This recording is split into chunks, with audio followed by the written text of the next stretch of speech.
"Happy birthday, Mama." The voices sang, but they were not singing to me. I stood frozen, a champagne glass in my hand, while everyone applauded Verónica, my son Julian's new girlfriend. The 65th birthday my son had promised to organize for months. The celebration I bought that navy dress for, the one I had saved up for, was not for me at all. It was his elegant way to introduce his partner to our family, using my birthday as the excuse. A knot tightened in my throat as everyone raised their glasses. The restaurant lights seemed to spin. My hands trembled around a glass I did not want. I saw the photographer snap a picture. My confusion would be captured and remembered. In that instant I knew, my own son had made me the secondary guest at my own celebration. This time I would not stay silent. That scene I just described didn't appear out of nowhere. To understand how deep it cut, you need to know where I come from and what I have carried quietly for decades. I live in Cuernavaca, in the same house where I raised my 3 children. The house is modest and orderly.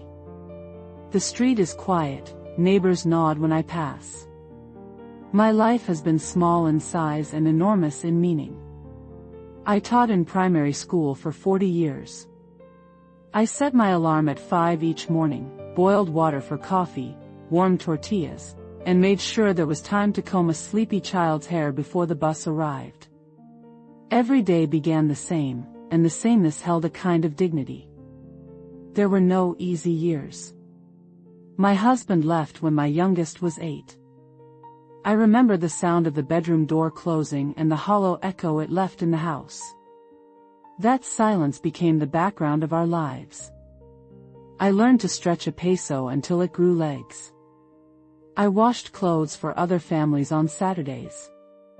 I baked cakes and sold them at the school gate. I bought textbooks in installments and sewed patched knees on school pants. I did not keep receipts of gratitude, I kept receipts of necessity. I have always put my children first. That is not an excuse, it is a truth I lived by. I pawned a ring my mother had left me to pay for Julian's college fees. I remember leaving the pawn shop with my chest hollow and my head held as if I had not given away a piece of myself. I recall the night shifts and lesson plans, the early morning parent meetings, the afternoons spent at home mending clothes and small hearts. I did not often ask for help. I did not want to be a burden. Respect and honesty were my rules. I told my children, over and over, that promises mattered. I taught them to say, please, and thank you, and to look elders in the eye. Those were not empty lessons. They were stitched into the fabric of our household like the embroidered tablecloth my mother gave me. That tablecloth, a plain object to some, held our family's history. I used it every Sunday. It was both a practical thing and a talisman. There is a door in my house that always sits a fraction ajar. I do not know when it began to mean so much, but the little gap between frame and door became a kind of image for me. It is the way life sits between what we expect and what really happens. When I wake at night, sometimes I stand and look at that sliver of darkness and light, and I think of the promises that were kept and the ones that were not. That half-open door is an image I will return to in my head. It is the small, ordinary thing that starts to feel like a metaphor. My children grew. I watched them leave and come back, always with trays of thanks, sometimes with trouble. Sergio, my eldest, took years getting his footing. Diana married young and had twins who ate like little hurricanes. Julián, my youngest, left and returned, as many children do. He had a world outside our walls. He studied architecture, and later he built a life with blueprints and deadlines. I was proud. I was proud the way a mother is proud, quietly, like a plant that blooms in the corner no one notices until the scent fills the room. There were moments when I felt invisible. Not the invisible of non-existence, but the invisible of being assumed. I would find myself making extra food because someone liked a certain dish. I would rearrange my modest savings because a car needed repair or because a bill fell due. I lent money and did not keep track because what mattered was the immediate relief on a child's face. It was never meant as power, it was meant as care. But care can be worn thin. I did not expect perfection from them. I expected, simply, acknowledgement and honesty. If Julián was late, a call would come. If a problem arrived, we would speak about it. That is the kind of family I thought we had built. I taught them to honor the truth. I did not imagine that the truth would be bent in such a way that I would be used as a prop. When my husband left, it taught me a new kind of independence. I learned to stand on my own and to hold on when everything else loosened. I learned to sort mail and make decisions that had once been his. I learned to tell my children that their father's choices were not theirs to solve. I taught them resilience. I expected them to return that resilience in the currency of respect. I have a rhythm to my days that held me safe. In the mornings, I prepare my small breakfast and sit by the window with tea. I check the potted plants on the patio. The geraniums respond to my touch.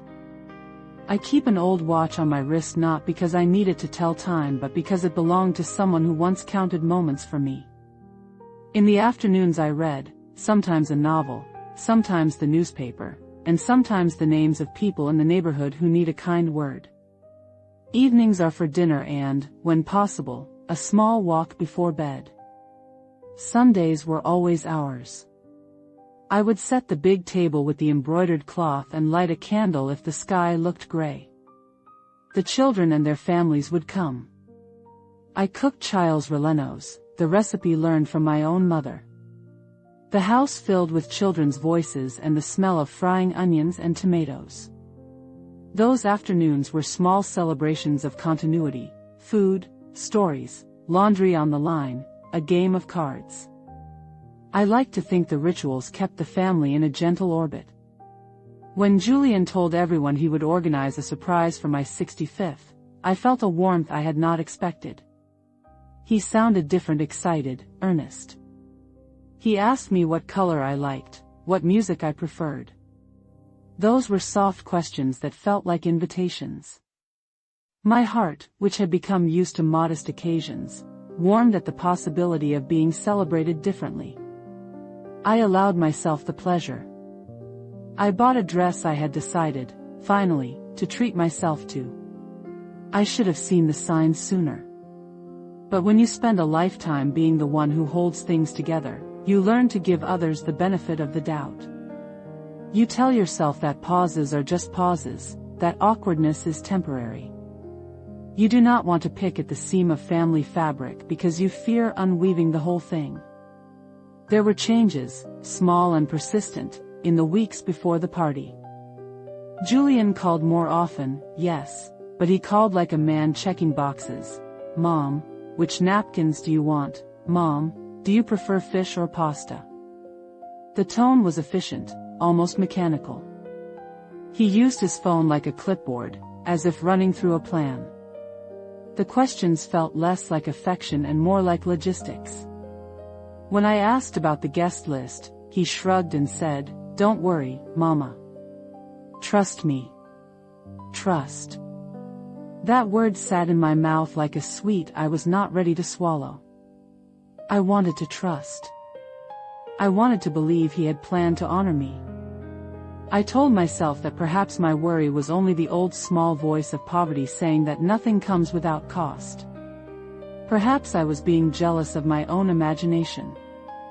I tried to sleep on that worry. I tried to fold it into the routine. A neighbor mentioned, casually, that a friend of hers had been invited to the celebration. That should have made me curious, but I swallowed the curiosity. The twins needed their school forms signed. A bill needed to be paid. Life moved forward in its practical ways. Perhaps that is how betrayal grows, in the small deferred questions we allow to rest. Then there was a moment I now replay over and over. I was at the market when Camila, my middle son's wife, bumped into me beside the stall, but the blankness of the room answered only with the ticking of the old watch and the distant sounds of traffic. One afternoon, Lucia, my eldest granddaughter, came by after school. She sat at the kitchen counter and tilted her head like a small judge. "Abuela," she said, "are you going to meet Veronica at your party?" I froze, the knife in my hand felt heavy. "Who is Veronica?" I asked, and Lucia blinked with the simplicity of the young who often see more clearly than we do. "Tio Julian's girlfriend," she said. "Mom said we get to see her when we celebrate your birthday." I set the knife down and leaned against the counter. The room swayed a little.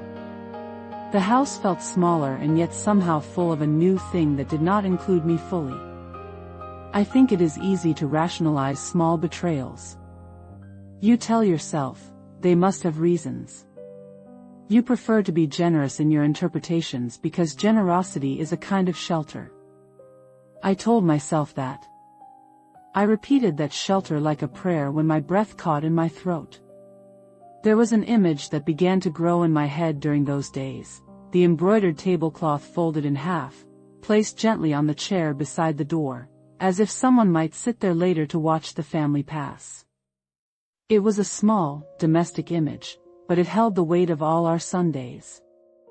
It became the kind of image you keep returning to when you sense a change and are not yet sure what to call it. I have always believed that honesty is a kind of light. When someone is honest, the light makes everything visible, including faults, but it also warms. The way things had been organized around my birthday felt like an arrangement in shadow. I felt that warmth of honesty leak away. I felt my own history become a prop in someone else's story. You might imagine I erupted then, walked into a room and shouted. That was not me. I am not built for explosions. I am built for steady fires that burn until they either die or become warm enough for everyone. I held my sorrow like a bowl. I set it on the table and looked at it.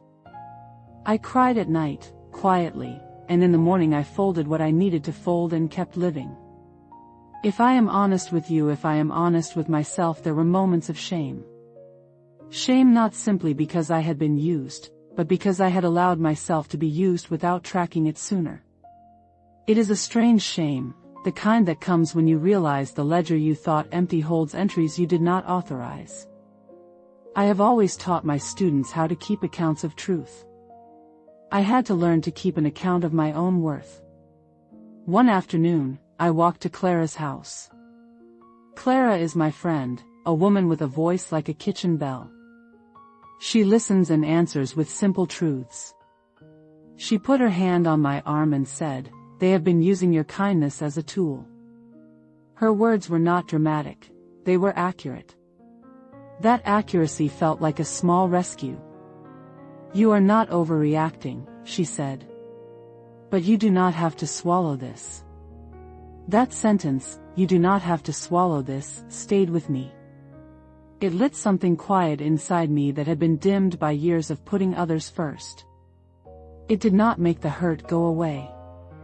It did not erase the image of my dress or the receipt I kept folded in my wallet. But it gave me a place to stand inside myself. I began to make a list. Not a loud list, but a list on a small yellow pad. I wrote down dates of transfers, occasions where I had contributed, favors I had done without comment. I found the old bank statements and matched names to numbers. I felt like a woman assembling stones for a bridge. Each piece was ordinary, but together they could hold weight. I called the bank and asked how to cancel a standing transfer.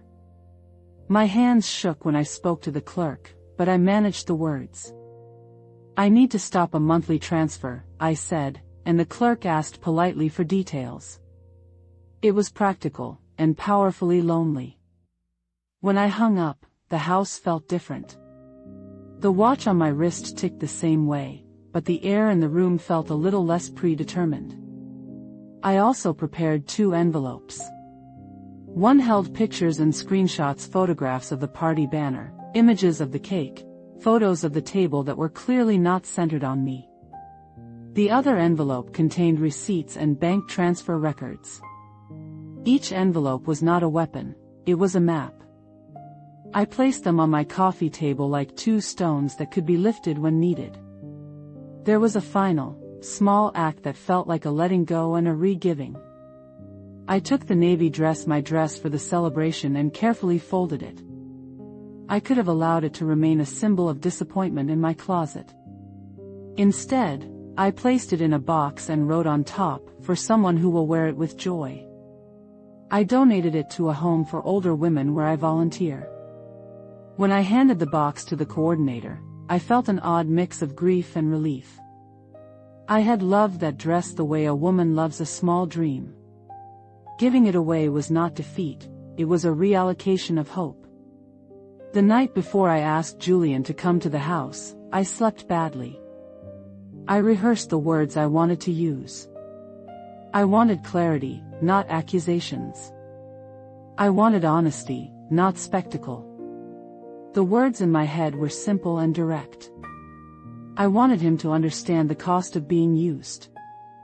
I wanted him to see that dignity is not negotiable. The message I sent was brief: "Son, I need to talk to you. Not by phone. Come by tomorrow at 5. He answered with casualness I had not expected, "Sure, Mom." "Everything okay?" I replied, "We will talk." I pressed send and held my cup of tea until it cooled. I placed the two envelopes where he could not miss them. I had no plan for revenge. I had a plan for boundaries. That was my resolution, to protect what remained of my energy and to teach, softly but firmly, that there are consequences when kindness is taken for granted. I wanted him to learn to see me as a person with limits, not as a stage prop. And yet, beneath that resolve, a fear lived, that pushing back would break the fragile threads we still had. I did not want to sever my son from me. I wanted something else entirely.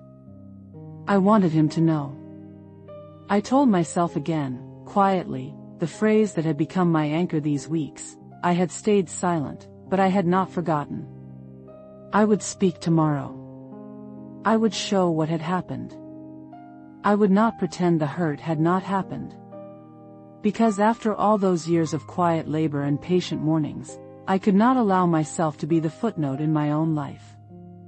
I went to bed with the door slightly ajar, that small sliver of darkness and light like a question at the edge of the house. The house settled around me. I tried to sleep, but the half-open door stayed in my thoughts, a borrowed image that would, in the morning, lead me to the kitchen table where two envelopes waited and a son waited, also unaware, perhaps, of the measure of the morning. I could not keep quiet any longer. The next day, everything would change. For months my life had been ordinary and gentle. Sundays were the anchor, the table laid out in the patio, the embroidered cloth, the plates stacked like a promise. I would fry the chiles, stuff them with cheese and meat, and arrange the platters while the twins ran circles around the yard. The smell of roasting tomatoes is a memory that comforts me the way a familiar song comforts an old friend. On that particular Sunday, the sun was bright but not harsh.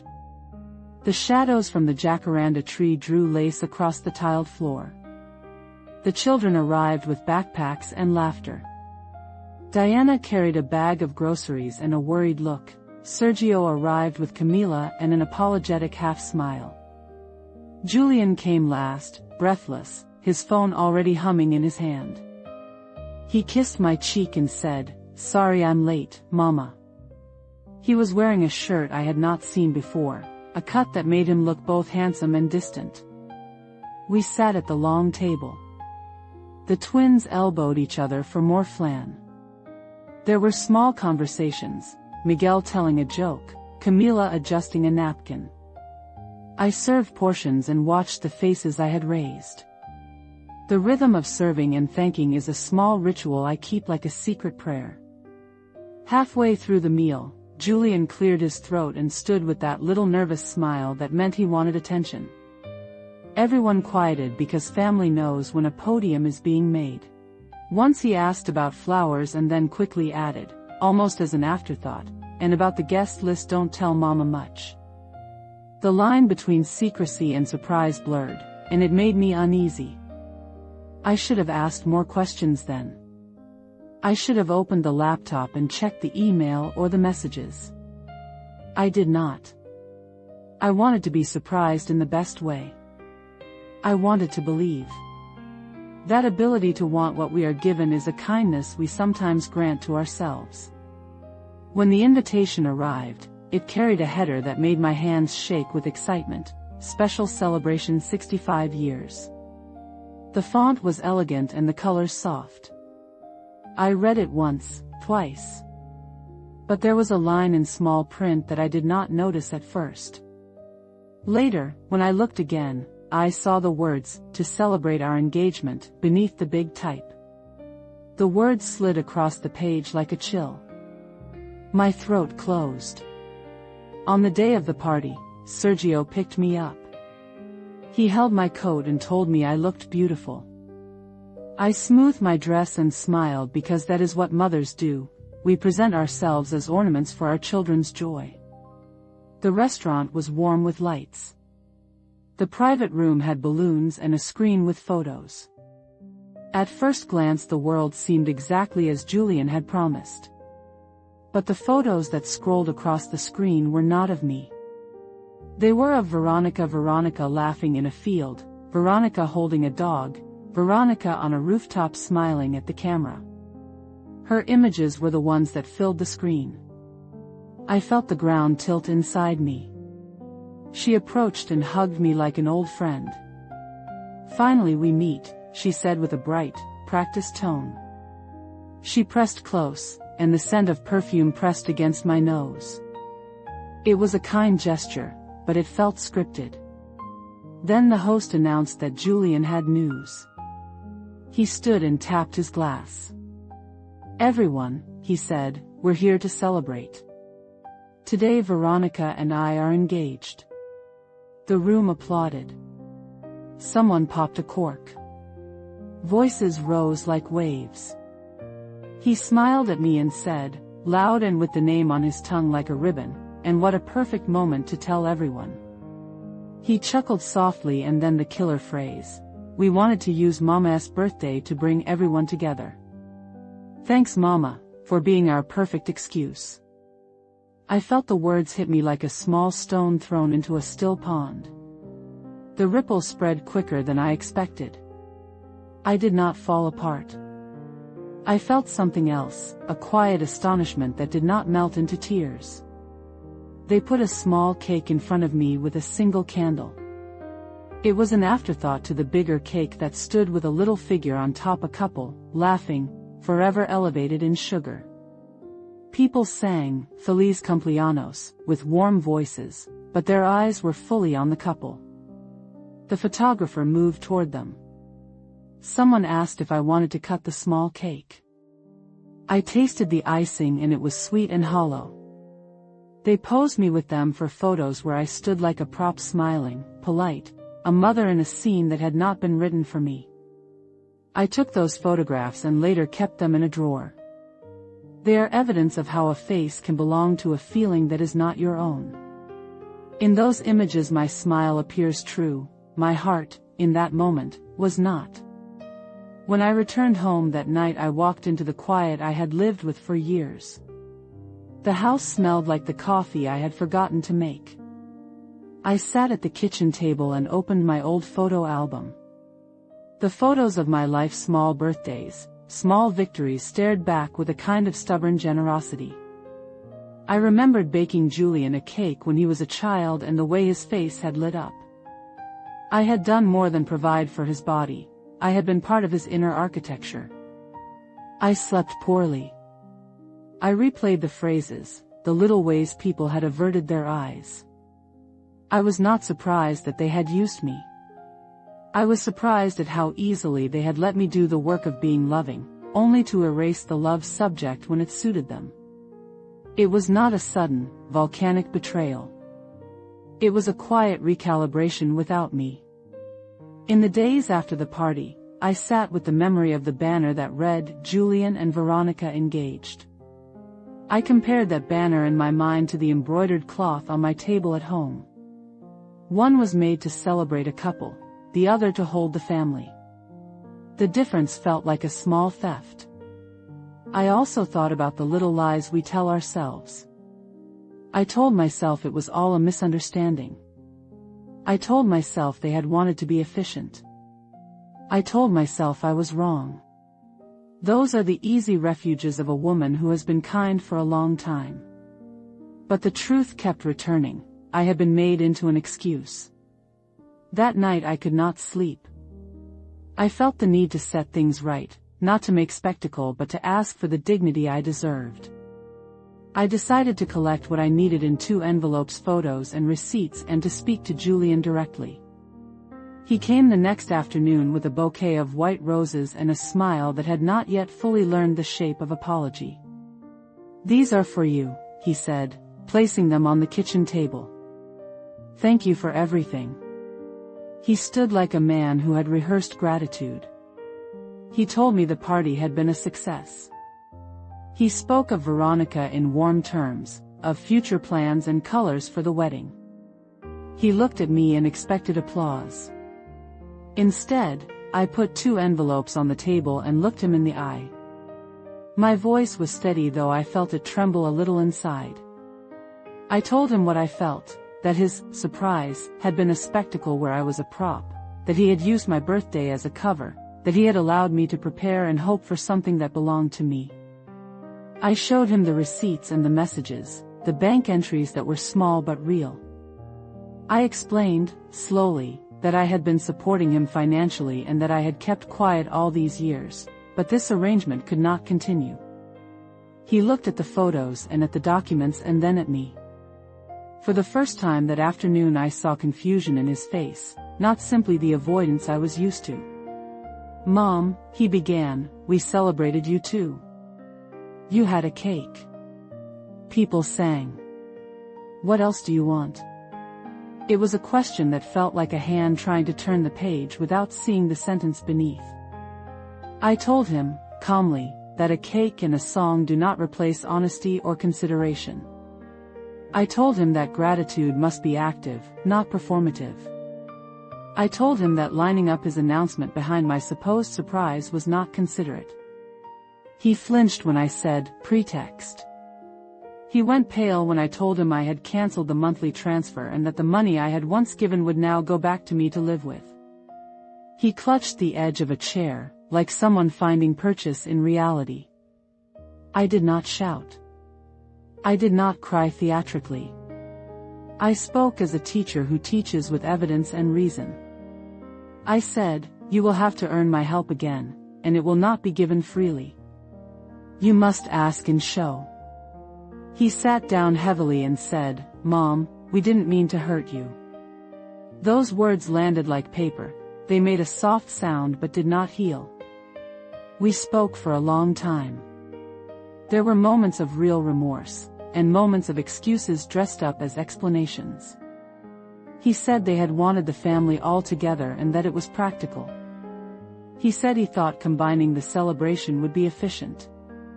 I listened and then told him that practical is a word children use when they want to avoid the harder task of being honest. After he left, there was a silence like the breath between 2 notes of music. The house smelled faintly of roses. I brewed my tea and sat at the table and wrote in my small notebook the boundaries I planned to keep. No more automatic transfers. No more assumptions that I would be available to fix everything. Clear conversations before events. I wrote them down as if laying stones where a path would go. I did this not as punishment but as instruction. The days that followed were not sweeping scenes of reconciliation. Instead, they were small acts that rebuilt the edges of my life. I signed up for a painting workshop I had always put off. I bought a new pot for the geraniums. I took a short trip to Oaxaca with Clara. I learned to say no without an apology that sounded like a suitcase being handed back. The choices were small at first, but then they gathered momentum. Julián called less often. When he did, it was to, I see her standing at a wedding with that dress, smiling in a way that healed the small place inside me. It was a small victory, and sometimes the small victories matter most. So I ask you now, quietly, have you ever had to say, enough, to someone you love? It is not easy. But sometimes it is the only way to teach them how to love you back. I stayed quiet for a long time and I am still not finished teaching. The weeks after that Sunday began to thicken like stew left on a low flame. Small things kept shifting, like cups nudged a fraction off the saucer until the whole table seemed crooked. Julián's calls multiplied, each one efficient, boxed in, as if he spoke from a list he dared not leave. He asked about napkins and fonts, playlists and centerpieces, as though I were a supplier and not his mother. The questions piled up until the ordinary rhythm of our talks felt like a rehearsal. I noticed the changes the way you notice a stain on a shirt you've worn 1,000 times. First a flicker of annoyance, then a slow, certain despair. Once, on a Tuesday afternoon, I stood at the kitchen sink peeling tomatoes and he called. "Navy or silver," he said, and for the first time I heard his voice as someone organizing an event, not someone asking after his mother. The water from the sink made a steady, small drum sound. The tomatoes were sweet and bright in my hands, and the world beyond the window, the jacaranda leaves, the neighbors sweeping, kept turning, ordinary and indifferent. I found myself inventing reasons for things I had begun to sense. Maybe he wanted to surprise me and was clumsy with the secrecy. Maybe the efficiency was stress. Maybe I was being small. But a quiet alarm had begun to sound inside my ribs. It was a sound that said, "Pay attention." The neighbor, Señora Elena, who waters her plants at 6 a.m., passed my gate one afternoon and called out, "Magda, you look like you're expecting someone important." Her voice was light, but I saw the way her eyes flicked at my hair, at the new dress I'd bought. I smiled and told a little white lie, "Just a friend." Her nod was polite. Her back straightened and then she walked away. The world kept looking and not seeing. Many conflicts threaded through those days. Camila's messages came shorter, as if she were deciding whether to be honest. Diana's visits became precise and hurried. She hovered at the door like someone who wants to offer comfort but is afraid to touch. At the market, Lucia asked, with the bluntness children have when adult eyes look away, "Abuela, will you meet Verónica at your party?" The word Verónica landed like a pebble in a still pond. Ripples. I forced myself to laugh, to make light of it. I gave Lucia lemon water and sewed a hem on a kitchen towel while her questions sat heavy in my hands. I wanted to be surprised. I wanted to believe. Then there was the invitation email, which I opened with my heart short and hopeful. At first glance, the design was gentle navy letters, an elegant script.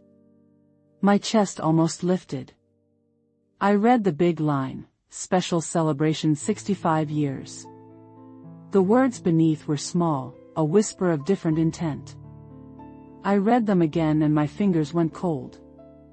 The email was, in its neat way, ambiguous. It invited the family to gather. Below, in smaller type, was a subheading I had to squint to read.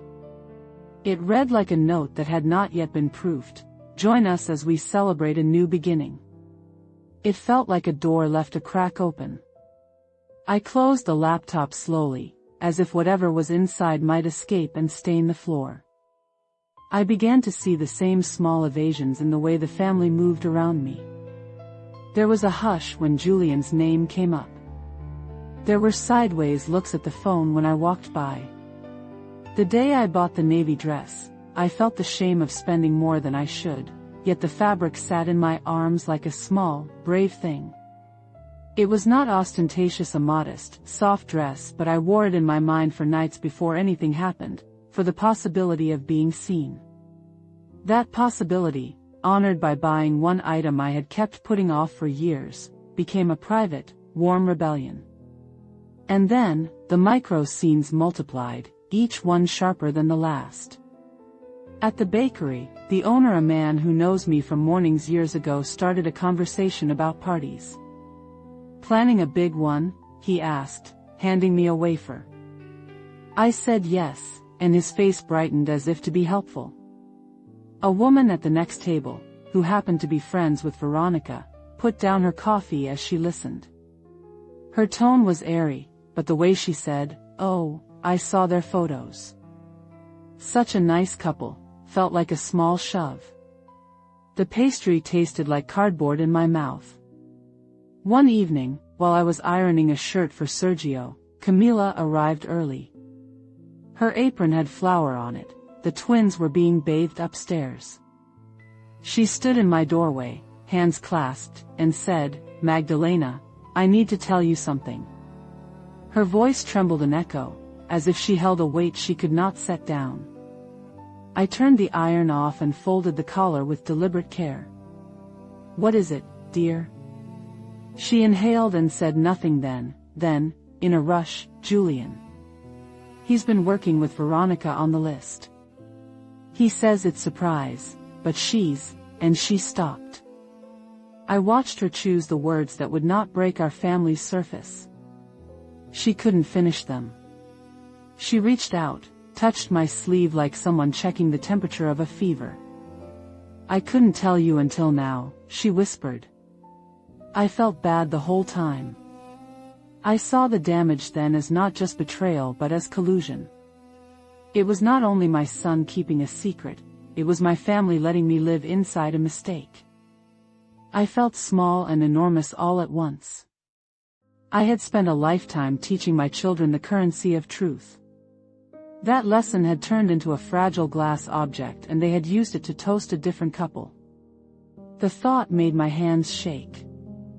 There were other small but poisonous things. At the mercado, a woman I had known for 20 years called me Mama, with a new tone, almost maternal in pity. It sat on my shoulders like damp clothing.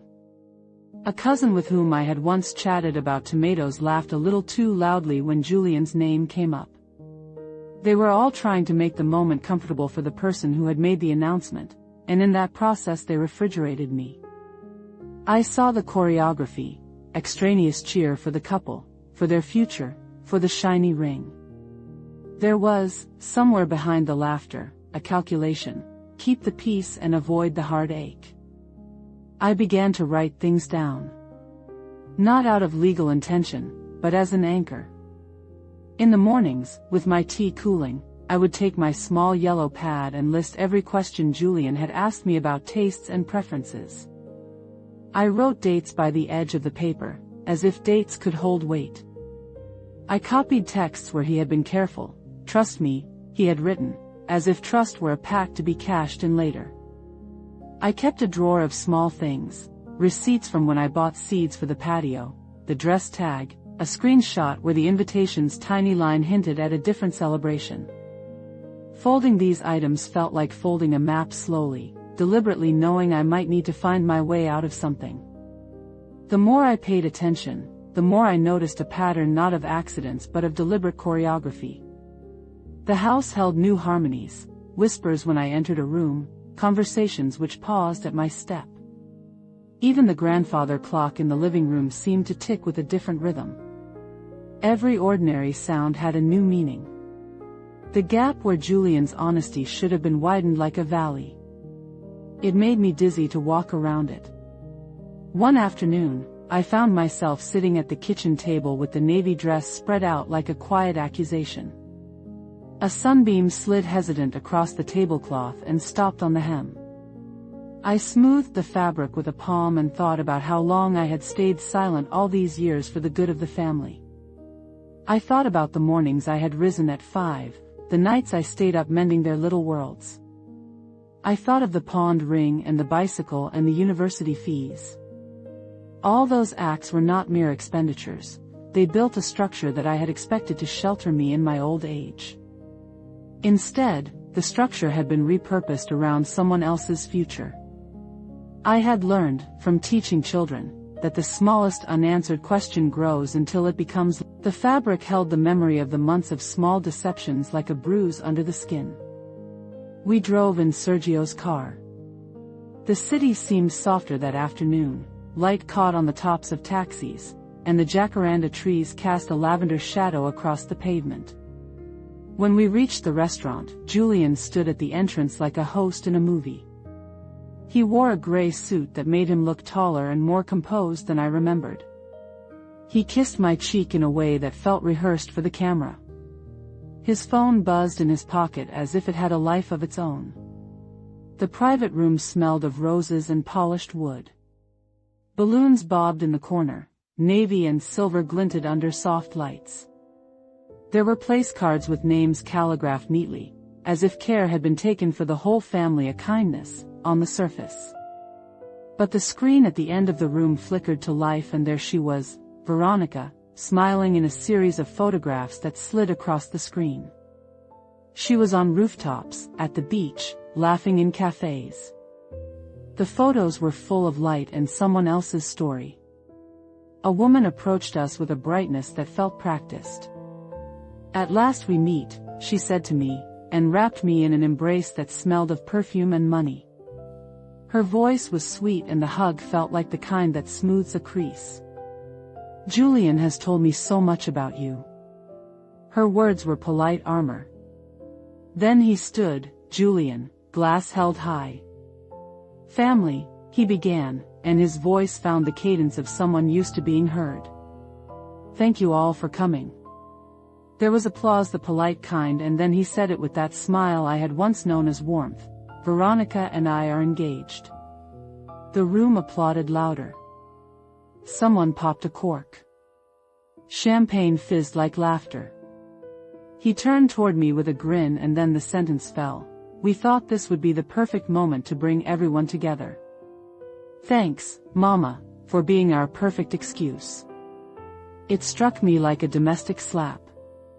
The words were dressed in sugary tones, but the meaning was clear. My birthday, my months of trust, my small excited purchases, my navy dress, all repurposed. I felt my breath shorten until it was almost a whisper. Around us, people leaned forward to watch the couple. The cake for them gleamed on a separate table, taller, grander, complete with a tiny figurine of lovers on top. My cake, the small one they placed before me, looked like a courtesy.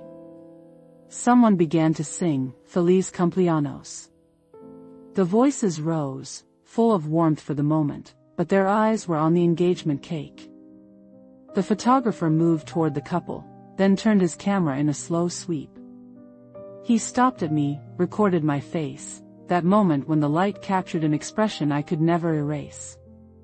That photograph would live on in phones and hearts. It would be shared as a gentle anecdote, how a family celebrated two things at once. The camera did not know the meaning behind a look. I was not dramatic. I did not collapse. Instead, an astonishing calm descended. I put my hand to the small cake's plate, felt the icing sweet and ordinary. I tasted it. It was like sugar and emptiness. The room hummed with a kind of congratulatory hunger. Someone called for a toast for the new couple. I noticed, with a clarity that made me inhale sharply, that the banner behind them read, in flourished letters, "Julián and Verónica engaged."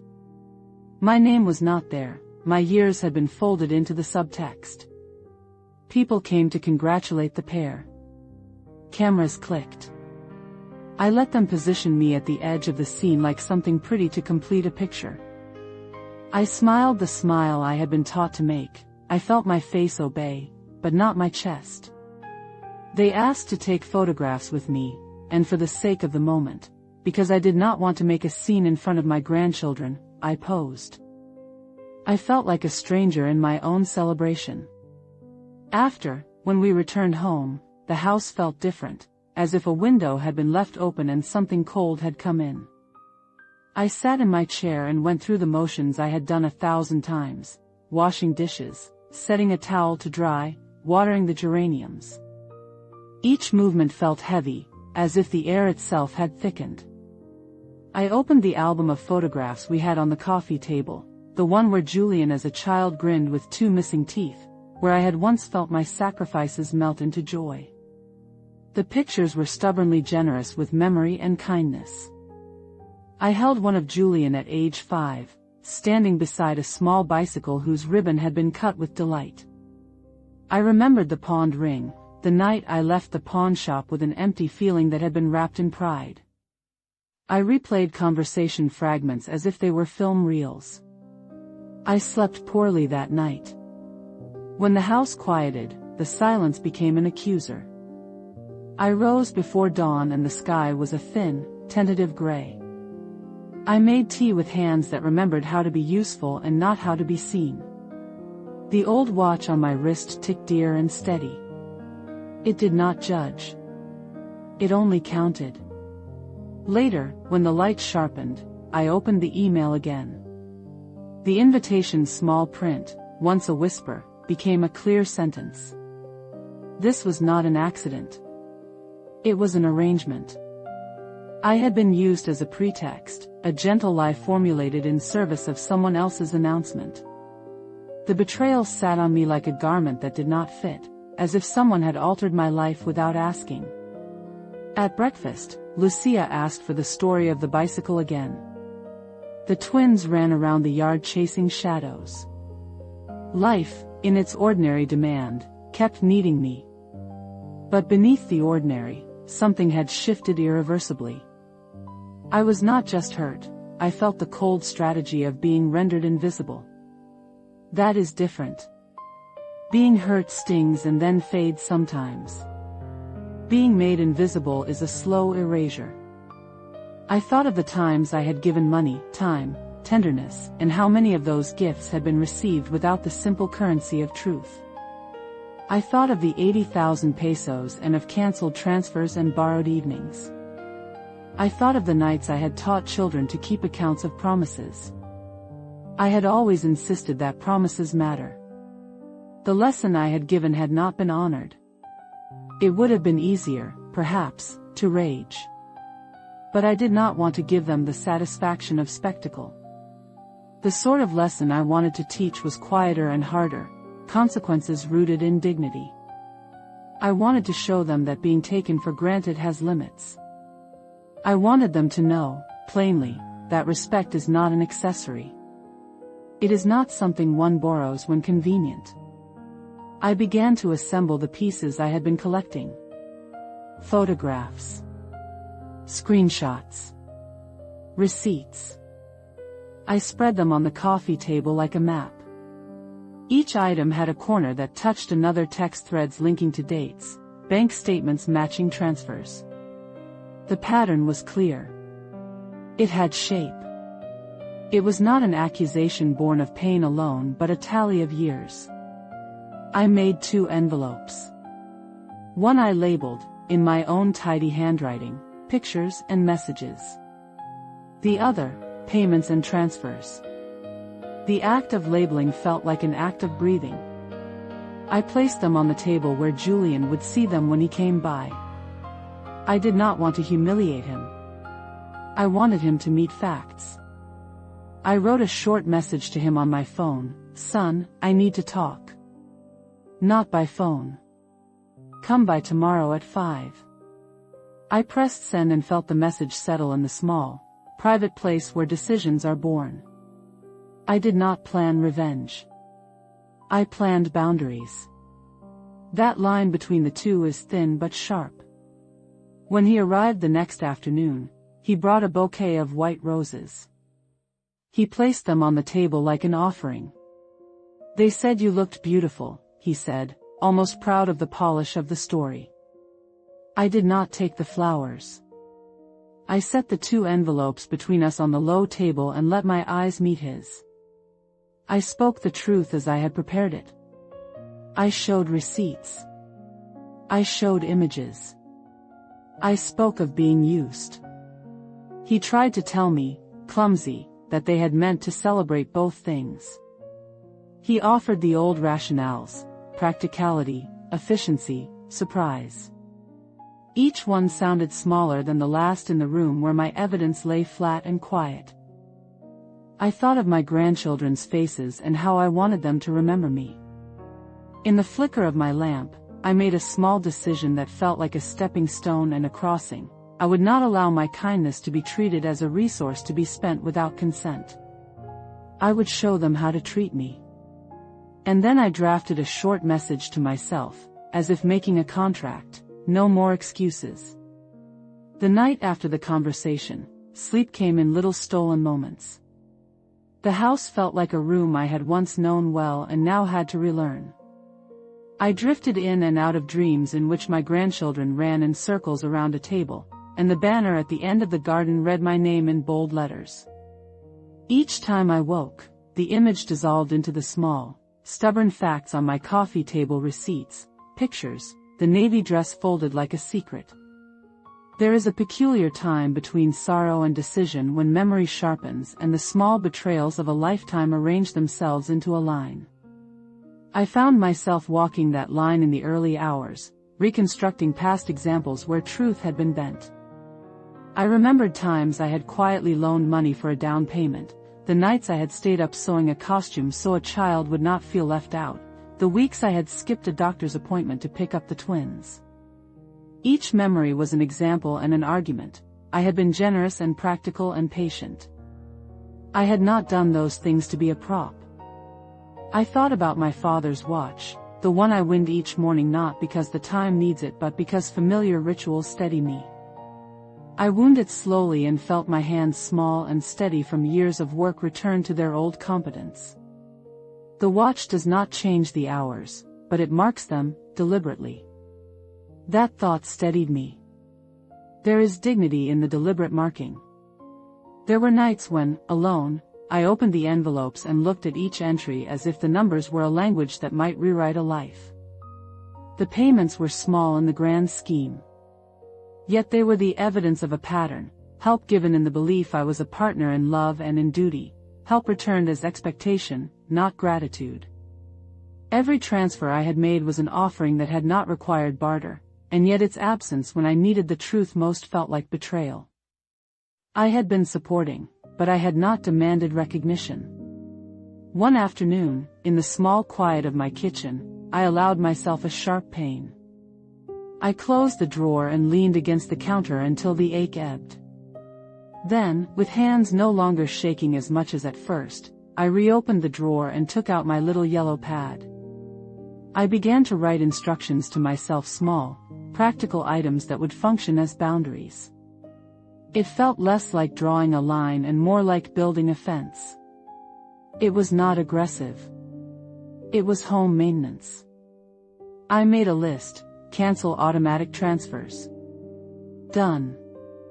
Prepare copies of receipts and bank statements. Doing. Keep a folder of images and messages. In process. Talk to Clara and get perspective. Called. Donate the navy dress if it will hurt to keep it. Decided. That last item was the small symbolic act that mattered as much as any bank transfer. The dress had become a contracted hope, a future party garment now stained with someone else's explanation for an absence of honesty. Rather than let it accumulate as resentment, I would give it a new life. The act of letting go would be a small reallocation of hope. I called Clara.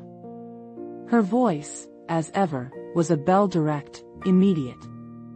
"You're not overreacting, Magda," she said, then added the one thing that always steadied me: they used you, and using someone you love is a smaller sin than they imagine. You have to teach them that it costs. We laughed for a moment, a simple, human release, and then she offered what she always offers, a plan spelled in calm steps. "You show up with the facts," she said. "You speak plainly. You do not shout. You do not need to punish. You need to be consistent." Clara is blunt in the way a seasoned teacher is blunt. She has seen the small cruelties of families and knows how to steady a hand.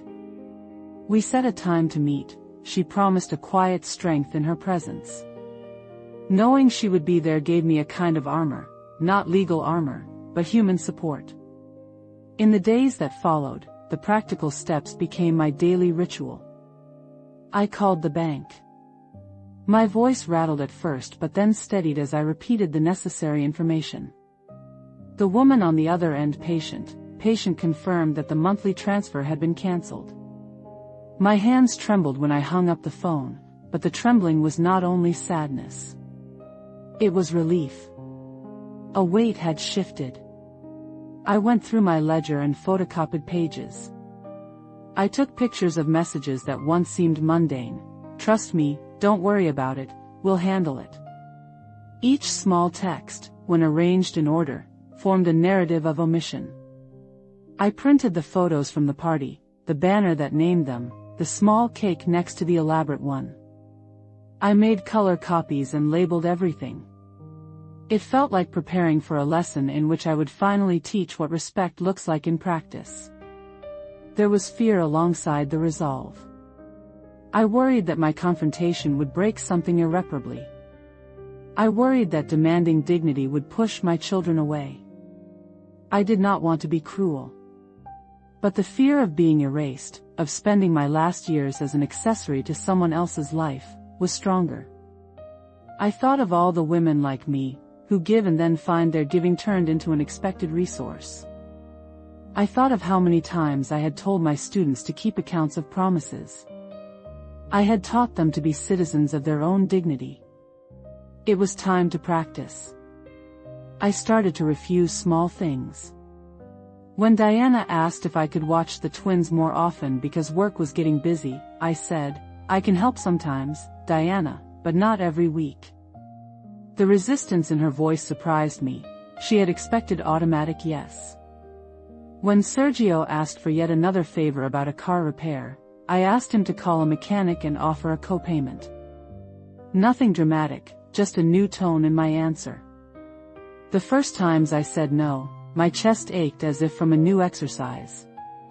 But the ache passed quickly and made room for something else, a clarity that was almost a light. When the twins came over and demanded cookies, I made them with love and set rules for their manners. They are children and children learn by boundary as much as by affection. I told them, simply, we have manners for each other. Lucia asked me once in the kitchen, sparking curiosity in the small years where truth is a new world. "Abuela, why did you give us our cookies?" she asked. I laughed softly and said, "Because I love you, and I like to share." Her face was immediate gratitude. Small moments like that are not the same as the politics of adults, but they remind me why I stand where I stand. On another morning, I gave the navy dress a last, careful fold. I could have kept it, let it hang in my closet as a monument to bargain and disappointment.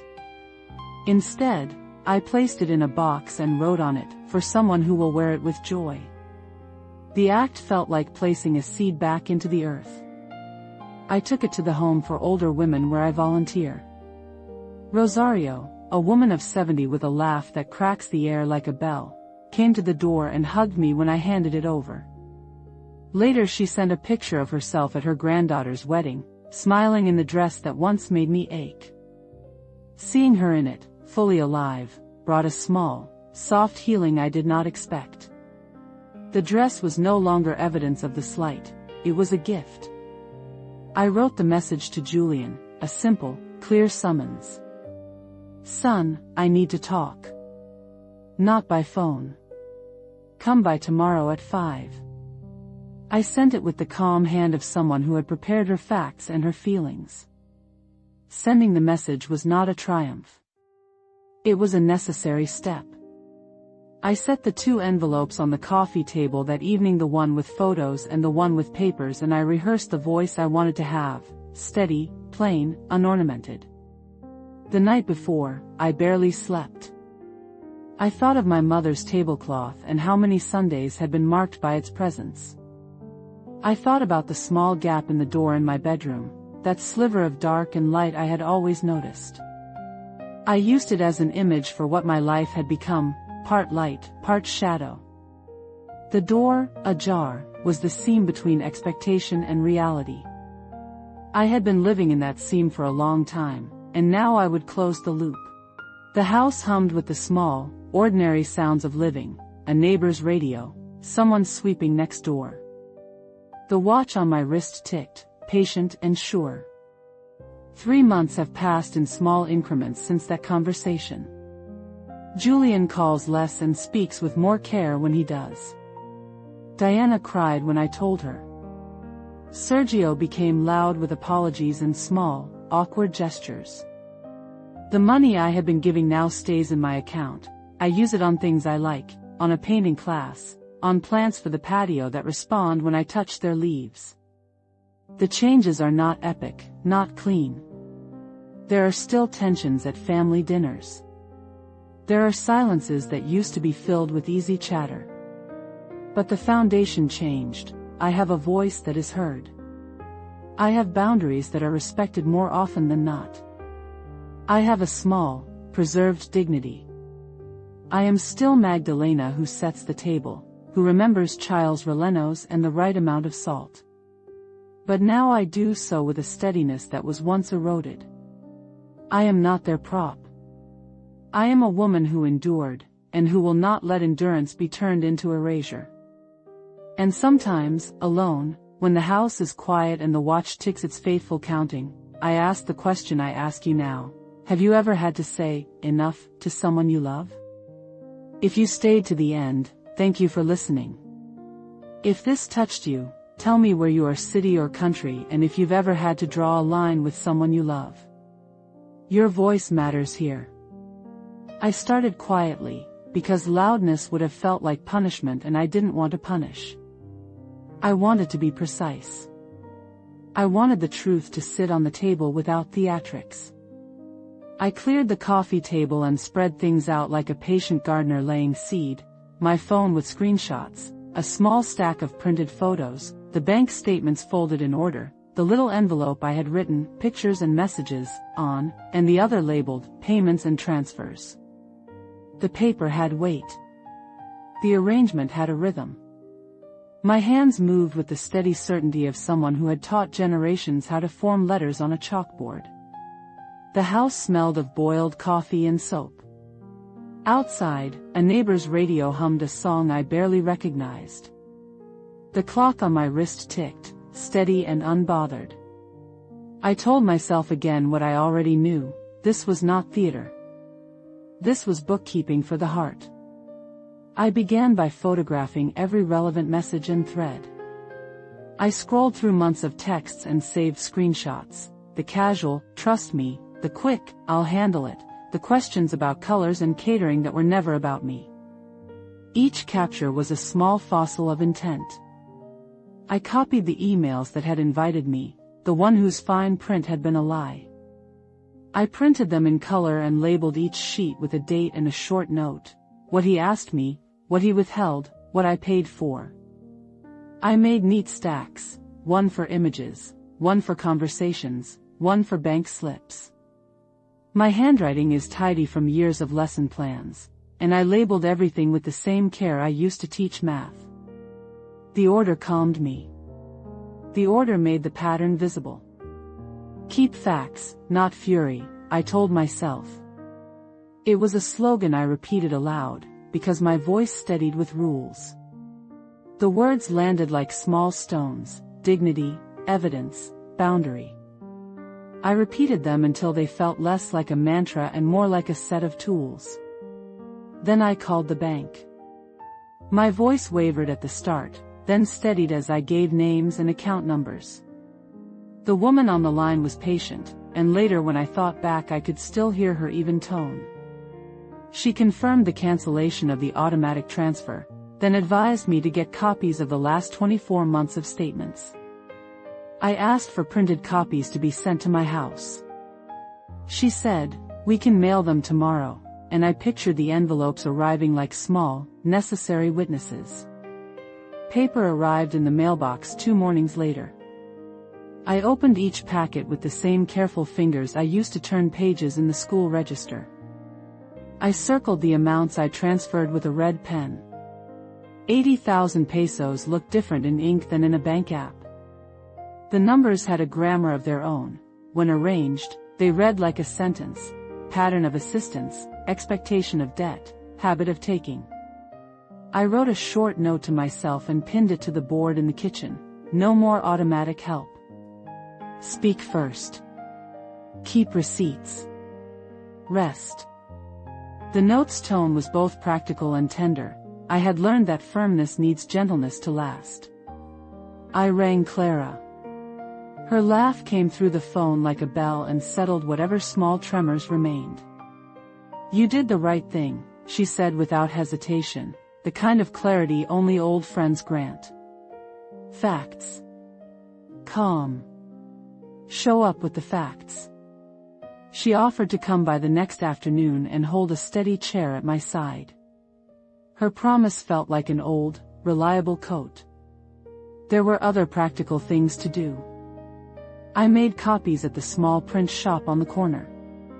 The owner, Dona Raquel, knows my face. She wrapped the stacks in brown paper and gave me a look that said she understood the work of saving dignity. You keep things in order, she said, as if she were passing a diagnosis. I thanked her and left the shop with the bundle warm against my palm. I took the navy dress to the shelter. The hands that accepted it were gentle. I watched the dress disappear into a closet and felt something inside me uncoil. The dress had been waiting for a life that never came. Giving it away made space in my closet and in my chest. It felt like pruning a plant, painful, but necessary for new growth.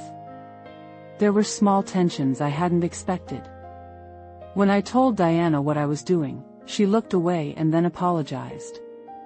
Mama, she began, and then stopped. Her apology was a shape that needed time to harden.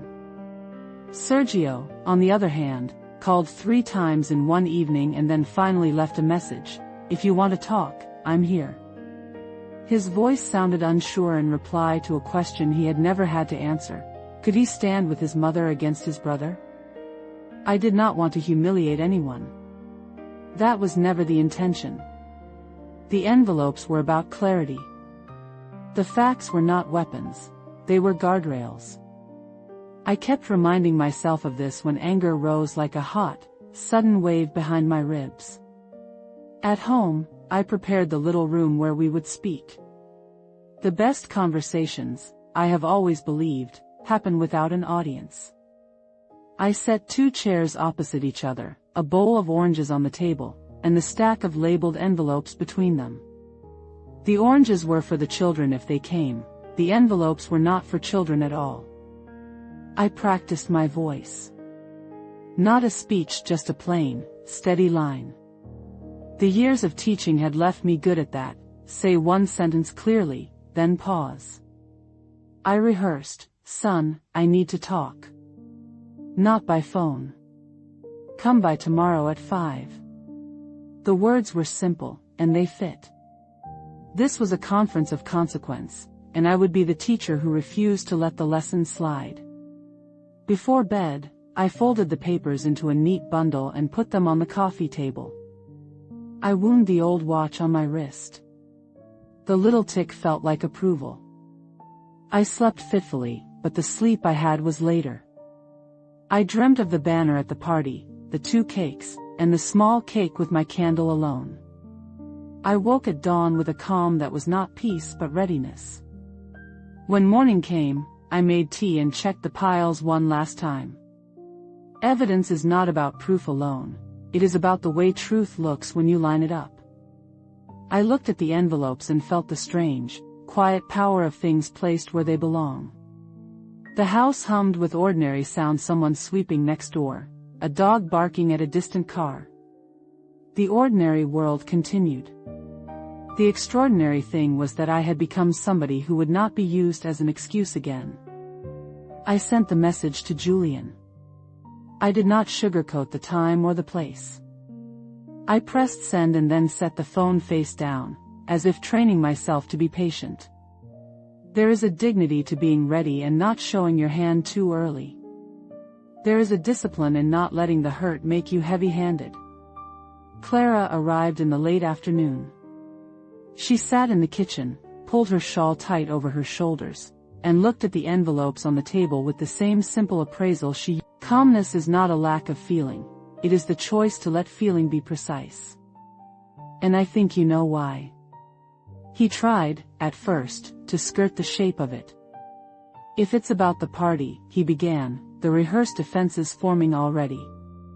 He seemed surprised when I cut him off. Please let me speak, I said. For months you asked me about candles and colors and menu. You asked me about navy or silver like my preference mattered. You used those questions as if they were windows to my feelings when they were only doors to your plan. He faltered. It was the first real break in his composure. We celebrated your birthday, Mama, he said, as if ritual singing and a small cake could cover everything. Your cake was different, I answered. You had a cake for yours, tall and crowned. I had a small cake with a single candle. I was put to the side. You called me a pretext in your speech. The memory of his words at the restaurant came like cold rain. Mama, thanks for being our perfect excuse. The phrase had landed and stayed. Julian's face paled. He looked at the vase, at the newspaper I had left open to a photo of the party. His fingers tightened and then relaxed on his knees. For the first time that afternoon his posture looked small. He searched for an explanation that would make the discomfort pass like a stain you could erase. It was practical, he tried. We thought it would save time, people could celebrate both things. Practical, I repeated. Practical for whom? The question landed between us like a small, pointed object. If by practical you mean hiding the truth, then yes, it was practical. If by practical you mean using me without telling me, then it was. I stopped.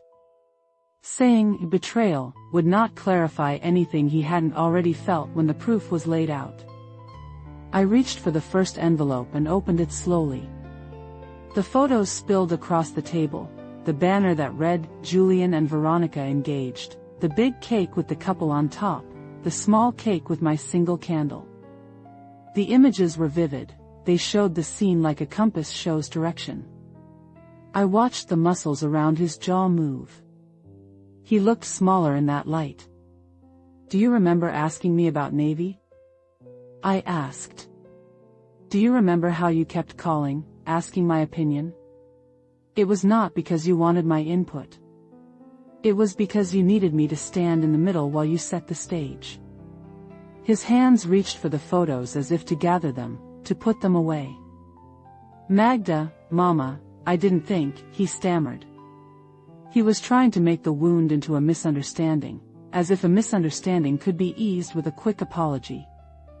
Then look here, I said, and I opened the second envelope. Bank statements, highlighted transfers, receipts. I had circled amounts and written dates in the margins. 80,000 pesos in small, steady gestures. Transfers made under the rubric of help, loan, for repairs. My pen left notes, paid July 12th, loan for car no repayment. Each line built a quiet architecture of support that had been taken for granted. You knew I was giving you money, I said. You knew I was helping. You had my trust. And you used my trust to set a celebration that made me into a prop. He read the numbers slowly, his practiced steadiness cracking. The excuses came now like scattered leaves. We thought you would be happy, he said. We didn't want to embarrass you. We thought it would be better this way. Better for whom? I tasted the question like something bitter.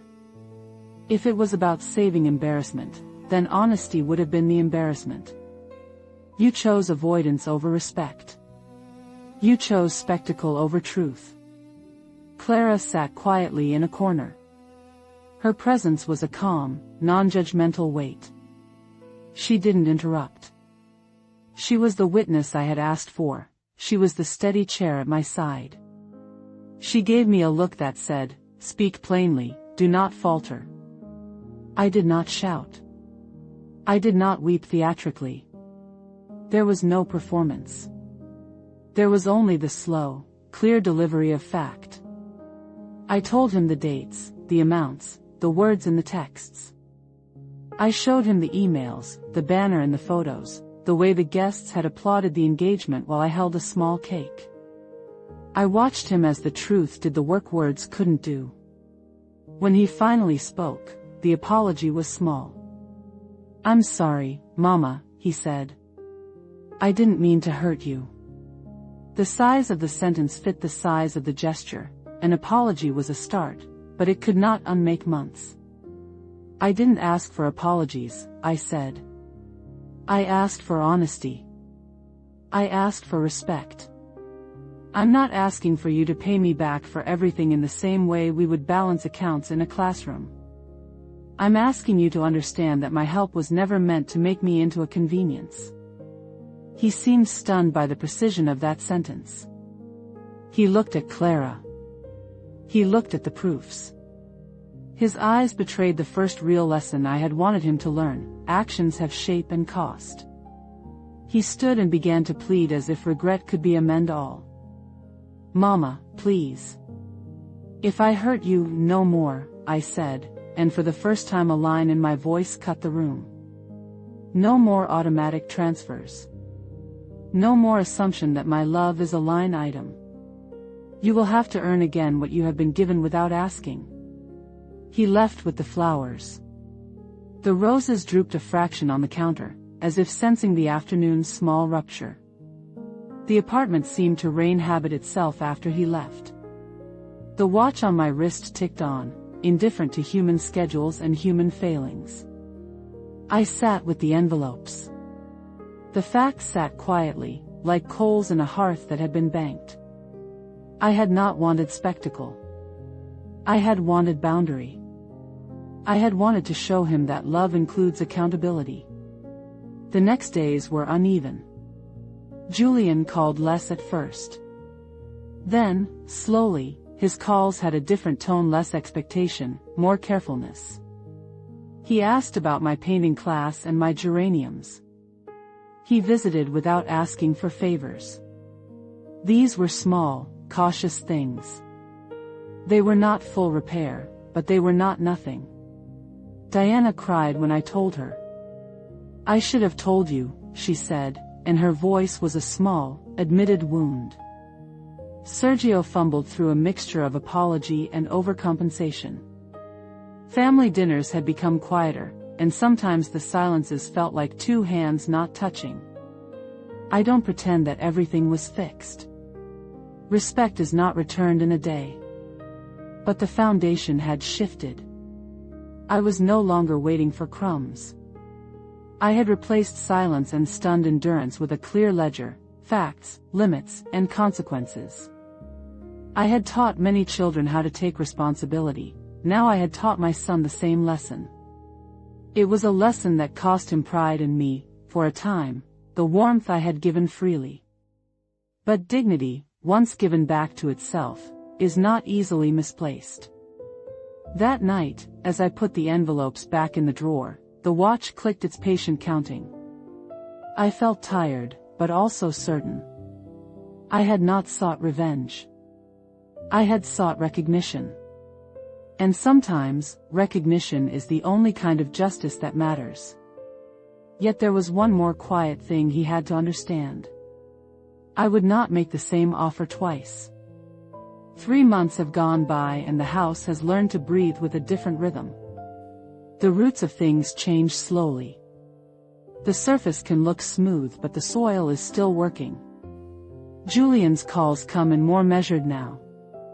They are no longer a stream of small demands wrapped as casual conversation. He asks about my days, and sometimes the questions are honest. He drops by to bring a loaf of bread or a repairman's receipt and stays with a quietness that was absent before. It is not the intimacy of the past, it is a new, earned closeness. He is learning the grammar of respect, ask first, explain often, do not assume the mother is a resource. Diana and Sergio have adjusted too. Diana's apology was a watershed for her. She sits with me on Sundays and helps me write the groceries list. It was about teaching them the lesson I had taught my students for decades: promises have weight. Respect has practice. Love without respect becomes thin. I am still the woman who makes chiles rellenos and sets the old tablecloth on Sundays. But I do those things with a steadier hand. My voice is softer or firmer as the moment requires. My no is cleaner now. The watch on my wrist clicks on. I wind it each morning and feel the small ritual steady me. Rosario sent a photograph wearing the navy dress at her granddaughter's wedding. She stood straight and laughed with a mouth full of happiness that made me think a wound had been sutured by someone else's joy. I pinned that photo to the corkboard in my kitchen. It sits beside the receipts and the postcard from Oaxaca. It is a small, vivid proof that objects can change meaning when offered freely and given a new joy. I learned something important. We teach our children by example, and sometimes the example is not what we planned. My example had always been of sacrifice. Now my example is also of self-respect. That is a different kind of lesson, perhaps the most difficult kind to teach because it requires action more than words. If you are listening and your story is similar, know that drawing a line does not always break love, sometimes it clarifies it. There were nights I feared my choice would estrange my family. It did, briefly, for some. But estrangement is not always a calamity, sometimes it is a space where honesty grows. Thank you for staying with me through this.